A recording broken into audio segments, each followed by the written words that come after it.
সিম ভর্তার অনেক রেসিপি হয়তো আপনি ইতিমধ্যেই দেখে নিয়েছেন, তবে কোনটা এক্স্যাক্টলি মজা নিয়ে খেতে পারবেন সেটা তো আর দেখে বোঝার উপায় নেই। আজকে আমার নিজের জন্য বা বাসায় আমি যেভাবে সিম ভর্তা বানিয়ে থাকি সেটাই দেখাবো। বিলিভ মি, গরম ভাতের সাথে এই ভর্তাটা থাকলে আর কোনো কিছুর দরকার হবে না। চলুন পুরো প্রসেসটা দেখে নিই। এখানে আমি 250 গ্রামের মতো সিম নিয়েছি। যে কোনো ধরনের সিম দিয়েই কিন্তু এই ভর্তাটা বানাতে পারবেন। যারা জানেন না তাদের জন্য দেখাচ্ছি। সিমের দুই পাশে লম্বা মতন আঁশ থাকে, এগুলোকে আগে ছাড়িয়ে নিতে হবে। তো অনেকে সিমগুলো এভাবে আস্তে আস্তে সেদ্ধ করে তারপর আঁশ ছাড়িয়ে থাকেন। এতে করে আঁশ ছাড়ানো সহজ হয় ঠিকই, বাট এর ভেতর পোকা থাকলে ওগুলোও কিন্তু সেদ্ধ হয়ে যাবে।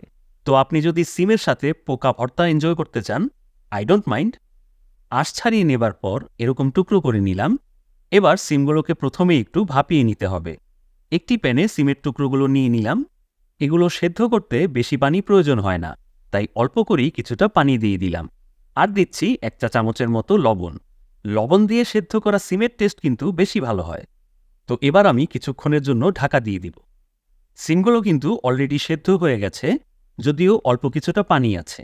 এবার এগুলো থেকে পানি ঝরিয়ে একটু ঠান্ডা হবার পর শিল পাটায় কিংবা ব্লেন্ডারের সাহায্যে বেটে নিতে হবে।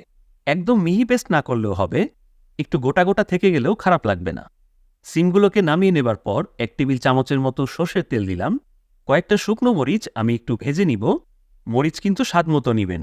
আমি পার্সোনালি একটু ঝাল খেতে পছন্দ করি, তাই বেশি করেই নিয়েছি। আপনারা পছন্দ মতো বাড়িয়ে বা কমিয়ে নেবেন। এখানে একটা কথা বলে রাখি, মরিচ ভাজার সময় এর বোটা সহ ভাজবেন, এতে করে এগুলো বেশ মচমচে হবে। ভাজা হয়ে গেলে এবার 10 থেকে 12টার মতো রসুনের কোয়া দিয়ে দিলাম।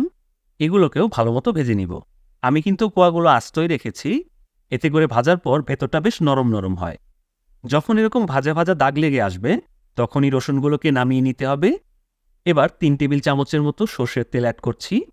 এই তেলের মাঝে আমি 1/2 চা চামচের থেকে একটু বেশি হলুদের গুঁড়ো দিয়ে দিচ্ছি। এতে করে কালারটা যেমন ভালো আসবে, দেখবেন খেতেও বেশি টেস্টি হবে। হলুদ দেবার পর বেশিক্ষণ রাখলে পুড়ে যাবে, তাই জাস্ট কয়েক সেকেন্ড পরেই পেস্ট করে রাখা সিমগুলো দিয়ে দিতে হবে। এবার আমি সিমটাকে তেলের সাথে ভালোভাবে মিশিয়ে কিছুক্ষণ ভাজব। একটু নাড়িয়ে নাড়িয়ে ভাজতে হবে, না হয় প্যানের নিচে লেগে যেতে পারে। সিম ভর্তায় পোড়া টেস্ট আসলে ভর্তাটা খেতে একদমই ভালো লাগবে না, তাই একটু কষ্ট করে হলেও এভাবে নাড়িয়ে নাড়িয়ে সিমটাকে ভেজে নিতে হবে। যখন দেখবেন এরকম মাখা মাখা হয়ে প্যানের গা থেকে উঠে আসছে, বুঝবেন পারফেক্টলি ভাজা হয়ে গেছে। এবার চলুন ভর্তাটা মাখিয়ে নিই। আর যাই বলুন, হাত দিয়ে না মাখালে ভর্তার অরিজিনাল টেস্টটাই আসে না। বোটা ছাড়িয়ে শুকনো মরিচগুলো প্রথমে ভেঙে নিচ্ছি। মরিচ ভাঙার সময় অবশ্যই একটু লবণ দিয়ে নেবেন। এবার ভেজে রাখা রসুনগুলোকেও এভাবে ভেঙে নিচ্ছি।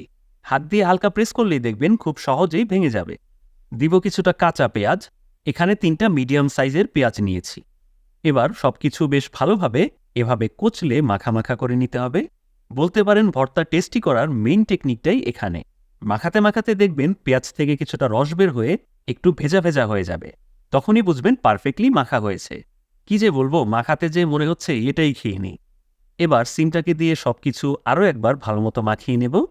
সবশেষে 1 টেবিল চামচ কাঁচা সর্ষের তেল ছড়িয়ে দিলাম। শেষ পর্যায়ে এভাবে তেল অ্যাড করলে ভর্তায় সর্ষের তেলে দারুণ সুন্দর একটা ঘ্রাণ আসে। ব্যাস, আর কোনো কঠিন কাজ নেই। জাস্ট গরম ভাত নিয়ে বসে যান আর সেই লেভেলের এনজয় করুন। আজকের রান্নাটা কেমন লাগলো তা কমেন্ট করে জানাতে ভুলবেন না। আর এরকম অসাধারণ সুস্বাদু সব রেসিপি পেতে অবশ্যই চ্যানেলটিকে সাবস্ক্রাইব করুন এবং আমাদের আরও মজার মজার রান্নার ভিডিওগুলোও ঘুরে আসুন। ভালো থাকবেন সবাই। Happy cooking.